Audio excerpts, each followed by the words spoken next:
दोस्तों अगर आप ट्रेडिंग में एक्सपर्ट बनना चाहते हैं तो आपको कैंडलस्टिक पैटर्न्स पता होना जरूरी है। और जब आपको पता होगा कि इस टाइप की कैंडल बनने के बाद शेयर की प्राइस ऊपर जाती है और इस टाइप की कैंडल बनने के बाद शेयर की प्राइस नीचे आती है, तो सोचिए इस नॉलेज का यूज करके आप कितना पैसा कमा सकते हैं। इसलिए इस एक वीडियो में मैं आपको 6 कैंडलस्टिक पैटर्न्स बताने जा रहा हूं जिनका यूज करके आप पता लगा सकते हैं कि शेयर की प्राइस ऊपर जाएगी या नीचे। और ये सब कुछ मैं आपको बिल्कुल फ्री में सिखा रहा हूं, जबकि इस टाइप का कंटेंट बहुत सारे लोग पेड कोर्स बनाकर बेचते हैं।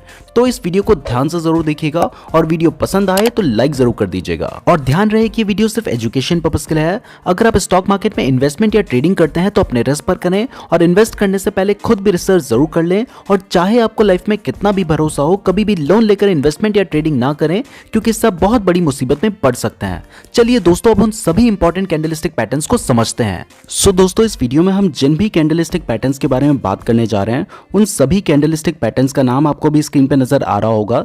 इसमें हमारा जो फर्स्ट नंबर का कैंडलस्टिक पैटर्न है उसका नाम है हैमर कैंडलस्टिक पैटर्न। तो दोस्तों, हैमर यानी हथौड़ा, तो आपको नाम से ही पता चल रहा है कि इस पैटर्न में जो कैंडल बनती है वो हथौड़े जैसी दिखाई देती है। और अभी आपको स्क्रीन पे जो कैंडल नजर आ रही है वो भी आपको थोड़ी बहुत हथौड़े जैसी लग रही होगी। इसकी जो नीचे लंबी सी डंडी है इसको लोअर विक कहा जाता है और ऊपर छोटी सी जो डंडी निकली है इसको अपर विक कहा जाता है। अब मैं आपको 4 ऐसी कंडीशंस बताऊंगा जिन कंडीशन से आप आइडेंटिफाई कर सकते हैं कि एक कैंडल हैमर कैंडल है या फिर नहीं। सो दोस्तों, हैमर कैंडल को आइडेंटिफाई करने के लिए ये 4 कंडीशंस होना बहुत ज्यादा जरूरी है। पहला, शेयर डाउन ट्रेंड में होना चाहिए, यानी कि शेयर की प्राइस गिर रही होनी चाहिए। अगर शेयर की प्राइस बढ़ रही है तब हम इसे हैमर सिग्नल कंसीडर नहीं करेंगे। दूसरा, एक कैंडल को हैमर कैंडल बनने के लिए उसकी जो अपर विक है वो या तो नहीं होनी चाहिए या बहुत छोटी होनी चाहिए, और जो लोअर विक है वो बहुत लंबी होनी चाहिए। उसकी बॉडी का जो साइज है उसके डबल से भी लंबी होनी चाहिए। तो अभी आपको स्क्रीन पे जो कैंडल नजर आ रही है इसकी जो अपर विक है वो बहुत छोटी है और जो लोअर विक है वो बहुत लंबी है, इसलिए ये एक हैमर कैंडल है।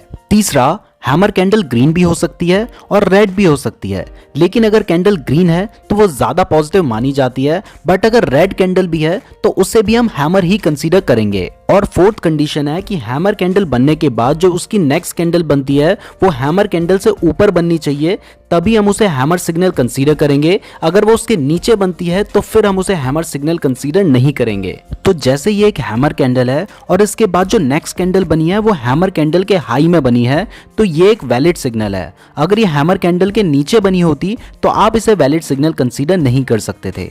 तो दोस्तों, अगर ये चारों कंडीशंस फुलफिल होती हैं तो इसका मतलब है कि यहां से मार्केट ट्रेंड चेंज कर सकता है। अभी तक शेयर की प्राइस नीचे गिर रही थी, यहां से ऊपर उठ सकती है, तो ये एक बुलिश सिग्नल है और आप यहां पर बाय कर सकते हैं।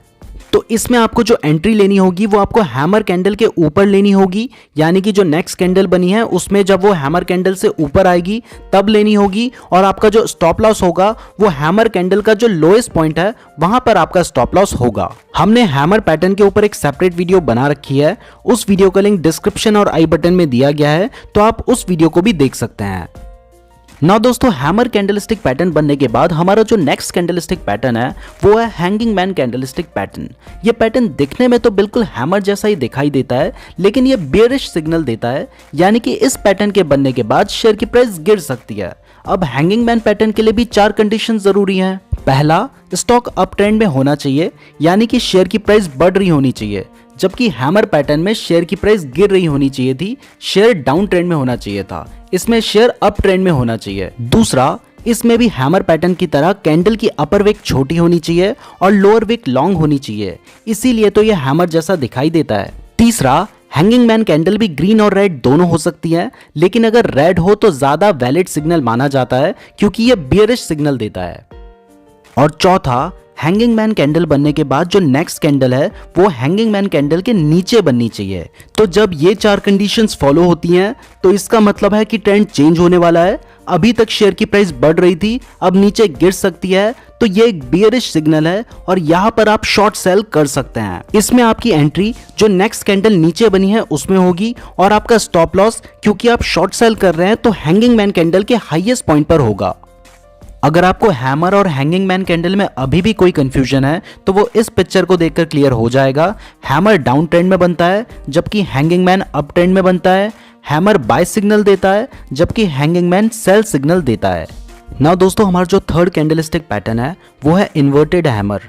इन्वर्टेड का मतलब होता है उल्टा, यानी कि ये एक उल्टा हैमर है, लेकिन इसका सिर्फ नाम उल्टा है, इसका काम बिल्कुल हैमर पैटर्न जैसा ही है। बस फर्क सिर्फ इतना है कि हैमर पैटर्न में जो लोअर विक होती है वो लंबी होती है और जो अपर विक होती है वो या तो छोटी होती है या नहीं होती है, जबकि इन्वर्टेड हैमर पैटर्न में जो अपर विक होती है वो लंबी होती है, जबकि जो लोअर विक होती है या तो वो छोटी होती है या नहीं होती है, तभी वो इन्वर्टेड हैमर जैसा दिखाई देता है। एक कैंडल को इन्वर्टेड हैमर बनने के लिए ये 4 कंडीशंस फुलफिल होनी चाहिए। पहला, शेयर डाउन ट्रेंड में होना चाहिए, यानी कि शेयर की प्राइस गिर रही होनी चाहिए। ये सेम कंडीशन हैमर पैटर्न के लिए भी थी।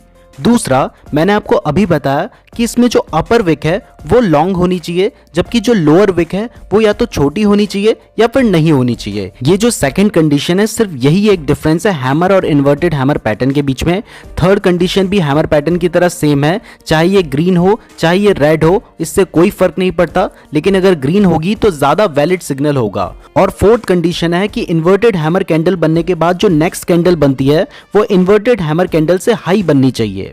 तो जब ये 4 कंडीशंस फुलफिल होती हैं तो वो कैंडल एक इन्वर्टेड हैमर कैंडल होती है और ये एक बुलिश सिग्नल देती है, यानी कि यहाँ से प्राइस बढ़ सकती है, यहाँ से ट्रेंड चेंज हो सकता है। अभी तक शेयर की प्राइस नीचे गिर रही थी, यहाँ से ऊपर जा सकती है। तो आप चाहें तो आप बाय कर सकते हैं। अगर आप बाय करते हैं तो इन्वर्टेड हैमर कैंडल के बाद जो नेक्स्ट कैंडल बनती है आपको वहां पे एंट्री लेनी होगी और आपका स्टॉप लॉस होगा इन्वर्टेड हैमर कैंडल का लोएस्ट पॉइंट। ना दोस्तों, हमारी जो 4th नंबर की कैंडल है इसका नाम है शूटिंग स्टार। ये दिखने में बिल्कुल इन्वर्टेड हैमर जैसी ही दिखाई देती है, बस फर्क सिर्फ इतना होता है कि ये अप ट्रेंड में बनती है और बियरिश सिग्नल देती है, जबकि इन्वर्टेड हैमर डाउन ट्रेंड में बनती है और बुलिश सिग्नल देती है। तो दोस्तों, शूटिंग स्टार के लिए भी 4 कंडीशंस फुलफिल होना बहुत ज्यादा जरूरी है। पहला, स्टॉक अप ट्रेंड में होना चाहिए, यानी कि शेयर की प्राइस बढ़ रही होनी चाहिए, उसके बाद शूटिंग स्टार कैंडल बने, जबकि इन्वर्टेड हैमर में शेयर की प्राइस गिर रही होनी चाहिए थी और स्टॉक डाउन ट्रेंड में होना चाहिए था। दूसरा, शूटिंग स्टार में जो अपर विक है वो लॉन्ग होनी चाहिए और जो लोअर विक है वो शॉर्ट होनी चाहिए, बिल्कुल इन्वर्टेड हैमर की तरह। तीसरा, शूटिंग स्टार कैंडल ग्रीन भी हो सकती है, रेड भी हो सकती है, लेकिन अगर रेड हो तो ज्यादा वैलिड सिग्नल माना जाता है क्योंकि ये एक बियरिश सिग्नल दे रहा है। और चौथा, शूटिंग स्टार कैंडल बनने के बाद जो नेक्स्ट कैंडल बनती है वो शूटिंग स्टार कैंडल से नीचे बननी चाहिए, तभी हम कंफर्म हो सकते हैं कि इसके बाद शेयर की प्राइस नीचे गिर सकती है। तो दोस्तों, अगर ये चारों कंडीशन फुलफिल होती हैं तो आप शेयर को बेच सकते हैं या फिर शॉर्ट सेल कर सकते हैं, क्योंकि ये एक बियरिश सिग्नल देता है और इससे पता चलता है कि इसके बाद शेयर की प्राइस नीचे गिर सकती है। अगर आप शॉर्ट सेल करते हैं तो शूटिंग स्टार कैंडल के बाद जो नेक्स्ट कैंडल बनेगी आपने वहां पे एंट्री लेनी होगी और आपका स्टॉप लॉस होगा शूटिंग स्टार कैंडल का जो हाईएस्ट पॉइंट है वहां पर। नाउ दोस्तों, हमारा जो 5th कैंडलस्टिक पैटर्न है वो है बुलिश एनगल्फिंग। इसके नाम से ही पता चल रहा है कि ये बुलिश सिग्नल देती है। तो जब भी कभी मार्केट डाउन ट्रेंड में होता है और डाउन ट्रेंड में एक ऐसी रेड कैंडल बनती है और उस रेड कैंडल के बाद एक ऐसी ग्रीन कैंडल बनती है जो कि फर्स्ट रेड कैंडल को पूरा एनगल्फ कर लेती है, यानी कि कवर कर लेती है, तो ये होता है बुलिश एनगल्फिंग। इसमें हमारी जो सेकंड ग्रीन कैंडल है वो फर्स्ट कैंडल के नीचे ओपन होती है और फर्स्ट कैंडल के ऊपर क्लोज होती है, तभी ये फर्स्ट कैंडल को पूरा कवर करेगी।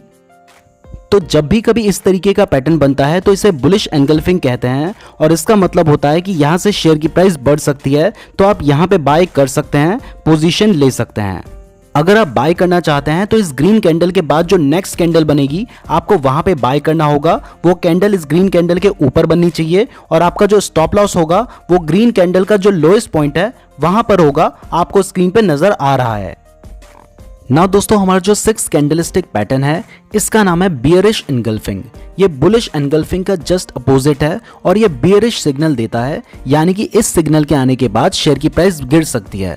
तो दोस्तों, जब भी कभी शेयर अप ट्रेंड पे चल रहा होता है, यानी कि शेयर की प्राइस बढ़ रही होती है और उसके बाद अगर एक ग्रीन कैंडल आती है और उस ग्रीन कैंडल के बाद एक रेड कैंडल आती है जो कि उस ग्रीन कैंडल को पूरा कवर कर लेती है, यानी कि एनगल्फ कर लेती है, तो इस पैटर्न को बियरिश एनगल्फिंग कहते हैं।